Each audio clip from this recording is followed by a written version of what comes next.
judges, and of course you. The most glamorous, though, is with us now. Please welcome Darcey Bussell!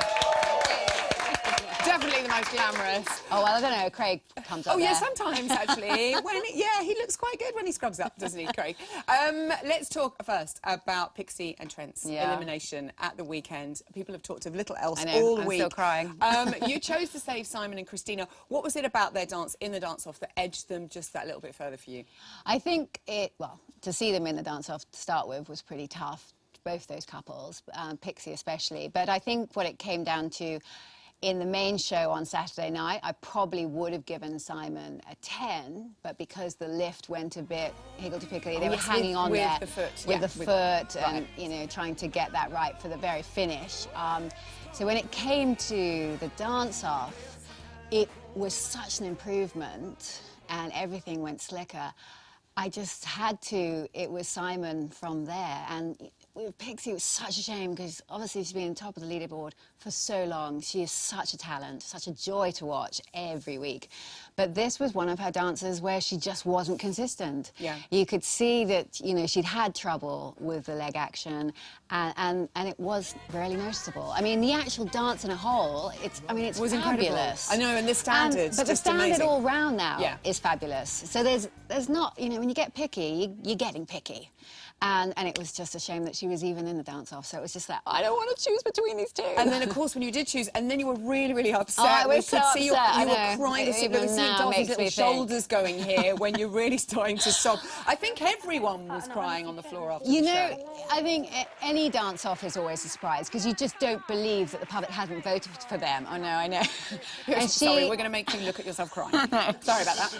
But it is odd because she's very special, and you could see that from the very beginning, and what she gave, and the amount of work that Trent had given her to produce, and she did come up to it every time. She was able to come up with the goods, and it is so sad to see somebody, they forget to vote for somebody at the top of the leaderboard because they think they're going to be okay. It's a good time to remind people, isn't it? You know, you don't vote if you don't phone. From now, you've really got to phone. Just because they're up there, it doesn't mean they're safe. Yeah, and, okay. That's well, I think lesson learned for everybody. Yeah. What has been your favourite dance of the series so far, would you say? I mean, there's been millions of brilliant dancers.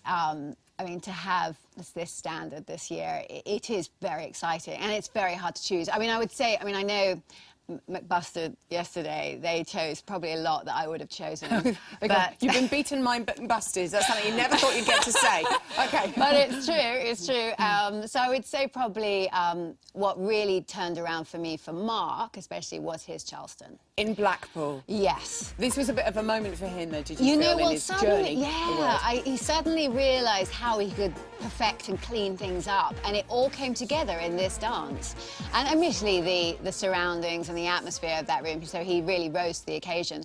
But his technique and all those finishings really, really worked for him in that. And it was exciting to see. He'll be so chuffed that you said that, I'm sure. This weekend, they're doing two dances. Jake is doing a cha-cha and a Viennese waltz. Now, he tends to always get higher marks for his faster dances. Why do you think that is? Well, he's always a surprise. I think he rises to the challenge when Jeanette gives him something that's quite difficult and detailed. He really works hard at it, or something clicks and he goes, oh my God, I've got to put a lot of effort into this.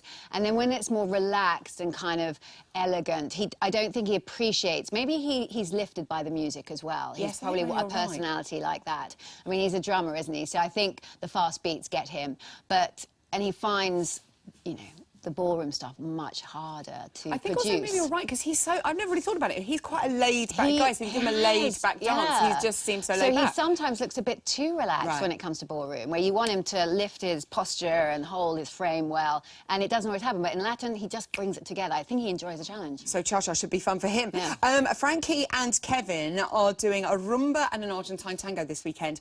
Both you and Craig have never given Frankie a 10. What extra little bit of pizzazz do you want to see from Frankie in the semi-finals?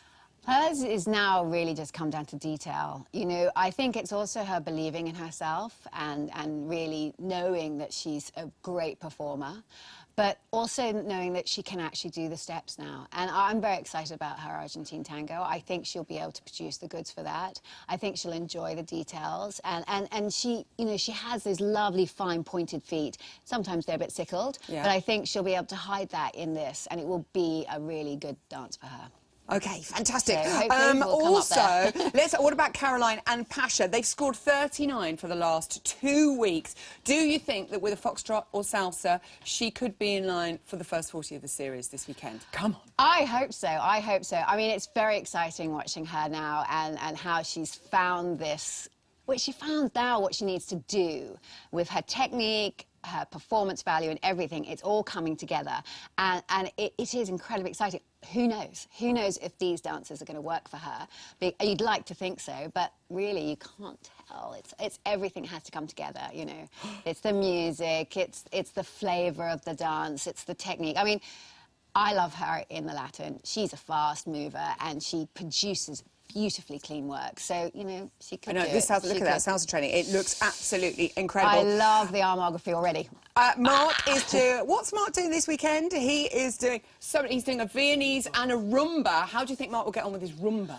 Rumba, you know, for a guy, always incredibly difficult. And, you know, his technique, he has to put in more work than any of the other couples. And I think he'll find that the hardest. I think his Viennese waltz will be fabulous because he's created a posture that's really beautiful now, and he understands that value that's needed for a ballroom.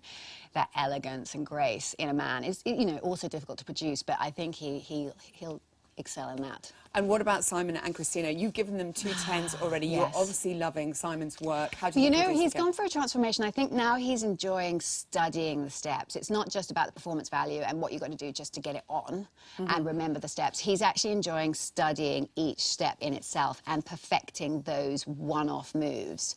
And just how he joins steps together, he realises how his body's got to flow into one into the next. And it's becoming, you know, he's becoming one. Especially together, they're becoming one dancer, and it's very exciting to see that. It's going to be an incredible semi-final and incredible fight. We've been loving you on the show. Darcey Bussell, everyone! Coming to see us. We'll see you next week, can't we? So far this series, she's designed over 400